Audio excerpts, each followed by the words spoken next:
Where would you go if you didn't get in your own way? Today we're going to try something different. We're going to have a couple of guests, and they did an experience that I think a lot of us have been hearing about over the internet, or even if you're watching commercials. It's really kind of a secret trip or a surprise trip. The idea is that you give this particular company called Journee an idea of where you don't want to go, where you could potentially want to go, places that if you don't want to repeat, you'll also give them that information, but also you give them a budget and the length of time that you want to take this trip for. I'm Lauren. I'm John. And we're excited to share this experience with you all. Let's talk about Journee and your experience with Journee. I want to hear, how the heck did you find this trip? When we got married, we agreed that every 5 years we would go on a bigger, more expensive, longer vacation. That was just an agreement that we made, that this is what we want to do, and this is something that we feel committed to. So our 5-year anniversary was this summer. Last winter, we started looking at where do we want to go. And during that process, we looked at picking a location ourselves, reaching out to a travel agent, thinking about a cruise, like what do we want to do? I started getting the sponsored ads for Journee. I think that's Siri listening to your phone. Yeah. One night, after a couple of drinks, Lauren was sitting in bed and I just filled out the form by myself. I get the proposal. It takes about 24 to 48 hours for you to get an actual proposal from them. And I'm reading through it and I think to myself, this is really, really interesting. Takes me about 2 or 3 days to muster up the courage to actually tell him that I had filled out this form and that this was a potential that I was considering for our vacation. I believe I came home and she said, so I did a thing. And I was like, I filled out this form about this mystery trip, and I was like, what the heck? I had the same reaction, what the heck is this? Because I had never heard of Journee. But then I did start to get more interested. She showed me the proposal, and all the details in there were amazing. I mean, it's all very vague, but we're like, maybe this is better than picking our own destination, because we're struggling to pick on our own. So we started to think about it a little more seriously. At first, it started as kind of a, hey, look what I did. Yeah. So I have to say that when Lauren talked about that, I was like, what are you doing? You're insane, right?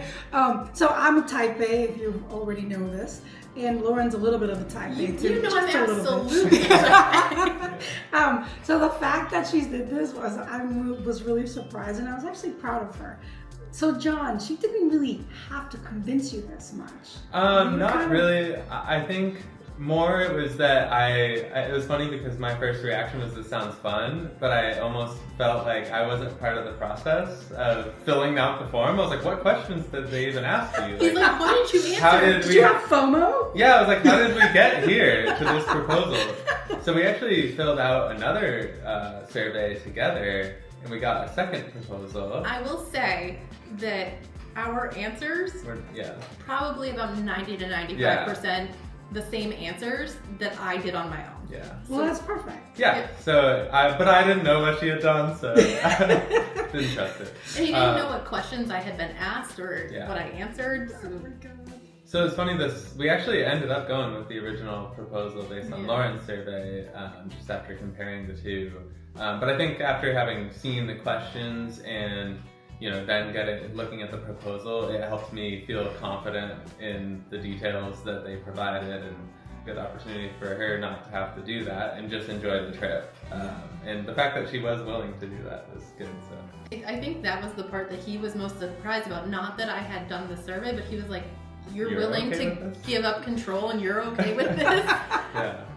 Because I am type A, and I plan every single detail, and having somebody else do it for me actually sounded really nice this time. Yeah. All right, so you narrowed it down. Yeah. After you picked that one, what did you pay? Did you have to do a deposit? Like, what was the... But once you accepted the proposal, they automatically assume that you're going to take the trip in, I think, 3 or 4 weeks. which was not our intention. Yeah. Holy.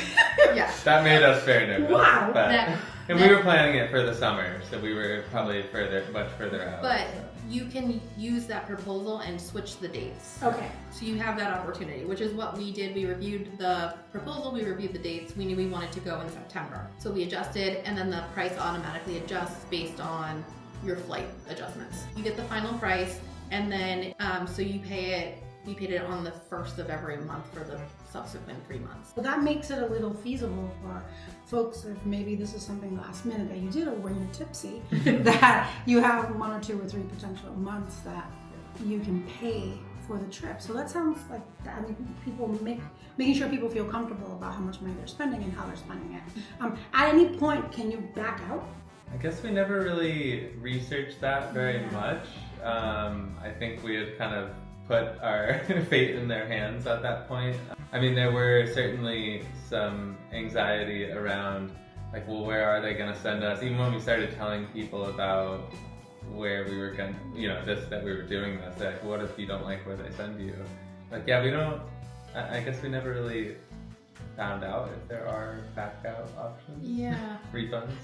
So you may or may not be able to get your money back. We'll put the comment on the on the video to see what the non-refundable pieces are, how much money you could get back, and what the cancellation dates are.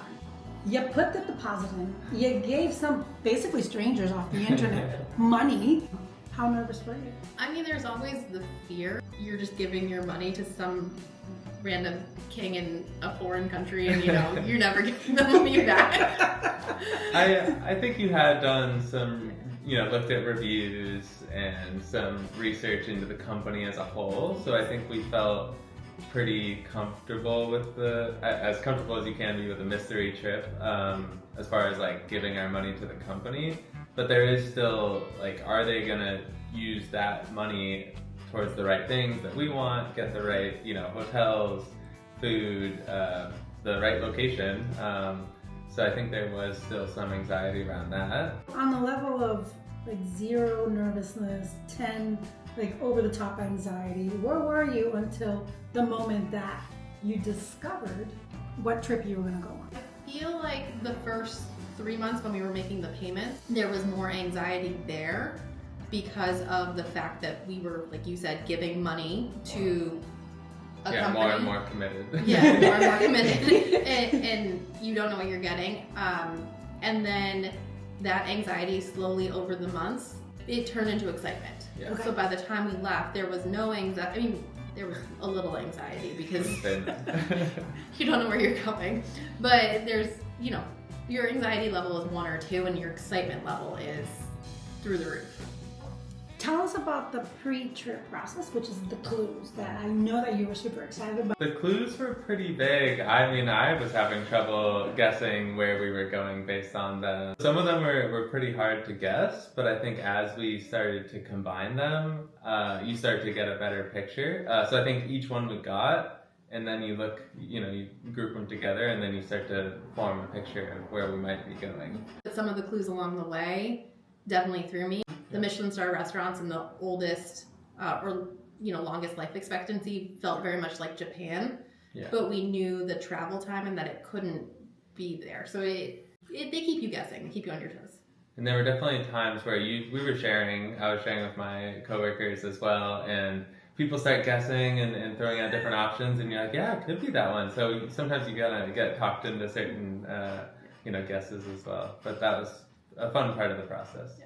What happened next? Over the course of 6 months, we get 8 clues, so clues every 3 to 4 weeks. Every time we got a clue, we got more and more excited, right? We would discuss it. It actually became every time we got the clue, it would be over dinner. Where do you think? Like, how does this change your opinion? And about 2 or 3 weeks before the trip, we got a package in the mail with our final reveal card and the guide packet. So you gave me the reveal card, and I'm gonna let you talk about it. But I gotta tell you, waiting 2 weeks for me to I would have just ripped that thing open immediately.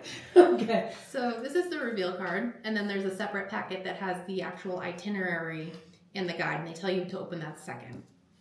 We put both in our guest room. Because out of sight, out of mind. But we did decide to open our reveal card a week before we left on the trip. We chose it for a couple reasons. A, so we could let people know where we were going. But B, because we had waited 6 months and we figured, what does it matter at this point, knowing a week ahead of time? So we were going to... What are we doing? Basque Country in Spain. So it's a combination of San Sebastian and Bilbao. Oh my God. Architecture masterpieces. Because I knew that. So you opened the week before that. Do you regret opening a week before that? I would probably do it the same way again. But I think there are people that are bold enough to wait till the end. We actually were at the airport for our trip. And as we were going through security, we realized there was, Lauren noticed that the person in front of us had one of these Popping out of their bag. sticking out of their bag. So Lauren was like, I'm gonna ask them. Did you ask them? I did. I was like, are you guys on a Journee trip? And I did a double take because they figured nobody knew what they were doing. And they were like, yeah. And I said, did you open before or did you open just now? And they were like, we opened 5 minutes ago. Oh my God. So they were actually also going to Spain, but they went to Barcelona. We're talking now, and you both have smiles on your face, and you're willing to talk about the company. By the way, this video is not sponsored or anything. Maybe it will be. Did you have a great experience? Yeah, we did. Yeah. It's really great. I feel like all of the activities they planned for us, the food, it really fulfilled all of the promises that they put into those clues and the details and the itinerary.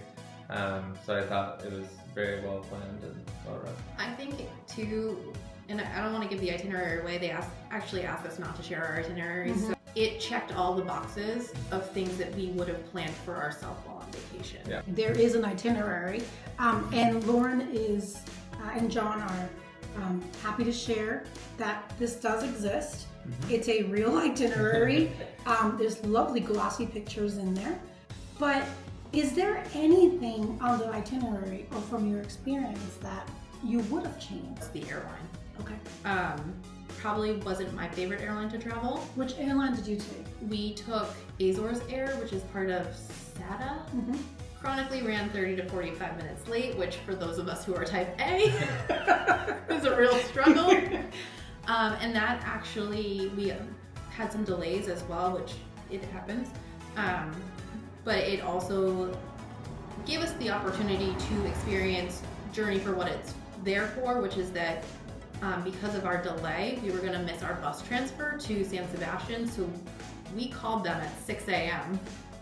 and they picked up and they said, okay, what time is your flight landing in Bilbao to take the bus to San Sebastian? By the time we landed in San Sebastian, we had new bus tickets booked. So it takes that little bit of stress of, even if you had pre-booked tickets at home for yourself, you wouldn't have been able to do anything until you got to Bilbao. Somebody handled it for you while you were there. So it sounds like they really truly are a full service travel agent. Other than the fact that they just don't tell you what it is that you're going, would you recommend it to anyone? And is there someone that you would not recommend it to? Recommend Journee if you're open to traveling anywhere. If you have somewhere specific that you really want to go, book it. Don't hope that they book it for you. Go to where you want to go. I also wouldn't recommend it if you're traveling with somebody else, don't agree on the activities that you want to do. I do also think you have to be pretty open-minded in general. I mean, we didn't know what language we were going to have to speak wherever we were going, which is, a bit of anxiety, but... There were definitely plenty of times that we were really winging it on... When I ordered hot chocolate instead of wine on accident. And we just went with it. The hot chocolate was great, so... I love that. You're back from the trip. You collected all your budgets. You understood how much you spent. Let's talk about the cost. How much was it? So the trip cost $6,400 for both of us total. How many nights was it total? 8 nights, 9 days, yeah. And so the $6,400, it included, tell me exactly what it included so everybody understands what it is that you're paying, what you're getting, And what extra had to come out of your pocket? $6,400 paid for the flights, which included carry-on only. The hotels. With the hotels, breakfast was included. It included our bus transfers to and from San Sebastian, and then it included 5 excursions. What wasn't included really was after breakfast, any of the food. Okay. Anything that we wanted to do on top of those 5 excursions. Obviously any of our gifts for family, and check luggage. Okay. So you were happy with the entire experience, and you were happy with the cost, which was awesome. It sounds like you're thrilled about that. Yeah. Did Journee at any point say your budget should be a little bit higher than this or lower than this? Because I know that some people might be thinking that this could be cost prohibitive for them because they only have a $2,500 budget. So when you fill out the survey, they do say, what's your budget? Yeah. And you give them, I can't remember if it's per person or total, but they say typically for somebody coming out of the US, we would anticipate this amount. They came in well under our budget, and the amount that they came well under was actually under that amount that they say is a minimum. I do think the number of days you're trying to travel is probably the biggest cost changer. Final words, if there's somebody that's watching this and they're on the fence, what would you say to them? I would say go for it. I mean, that was kind of the whole mentality we tried to take, was, you know, we want to travel and see the world, and we don't necessarily have a specific destination in mind, so let's just start seeing places, and this was a nice way to start. And I think for me, their motto is, where would you go if you didn't get in your own way? And that was huge because we couldn't decide where to go. When you're picking a destination that you've never been to, what are you basing it off of? I mean, what you hear people say about it, I mean, you can do some internet research, but I mean, having people that work at a travel company plan a trip for you based on what you said you want to get, I mean, that was a pretty good way to go about it. If there's anything stopping you, I would say just let it go and book the trip. I want to thank you both so much for taking the time. to Thanks do the for interview. reaching out Yeah. and letting us come on. Yeah, I'm so excited. So hopefully if you do another cool trip, not really, it's a journey, we can have another interview because we want to, I think as a reminder to everyone is it's about travel, experiences, and life and the choices that we make and how we want to spend the time with the loved ones inside this country and outside of the country. So thanks everyone for watching. Thank you, John and Lauren. Really appreciate it. And as usual, happy savings. Yeah, you want a little thing, Jared? Stop. He needs one of those things. No, because he's usually in the video. I'm usually You can also have it, you know.